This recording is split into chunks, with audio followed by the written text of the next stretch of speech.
আমাদের ভাই প্রশ্ন করেছে, ইসলামে কি রাজনীতি আছে? জবাব, ইসলামে রাজনীতি আছে, কিন্তু পাশ্চাত্যের রাজনীতি ইসলামে নেই। মন গড়া রাজনীতি ইসলামে নেই। ইসলামে রাজনীতি বলতে কি বোঝাই?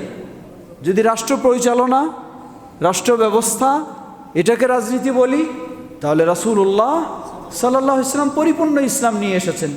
যেই পরিপূর্ণ ইসলামে অবশ্যই রাষ্ট্র ব্যবস্থা রয়েছে, রাষ্ট্রনীতি রয়েছে, এটি অবশ্যই রয়েছে।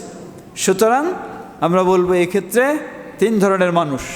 এক শ্রেণী বলে না, কিসের রাজনীতি, ইসলামে কোনো রাজনীতি নেই, এটা ভুল। অবশ্যই ইসলামে রাষ্ট্র রয়েছে, রাষ্ট্রনীতি রয়েছে, ইসলাম একটি পরিপূর্ণ জীবন ব্যবস্থা। আরেক শ্রেণী বলে যে পাশ্চাত্যের রাজনীতিকেই ইসলামের রাজনীতি নাম দিয়ে চালায় দেয়। এটি ভুল, অন্যায়, এটি কুফরি রাজনীতি, এটি কখনো ইসলামী রাজনীতি নয়, এটি মিথ্যার রাজনীতি, এটি ধোঁকাবাজির রাজনীতি, এটি স্বার্থবাদীর রাজনীতি, এটি ইসলামী রাজনীতি হতে পারে না।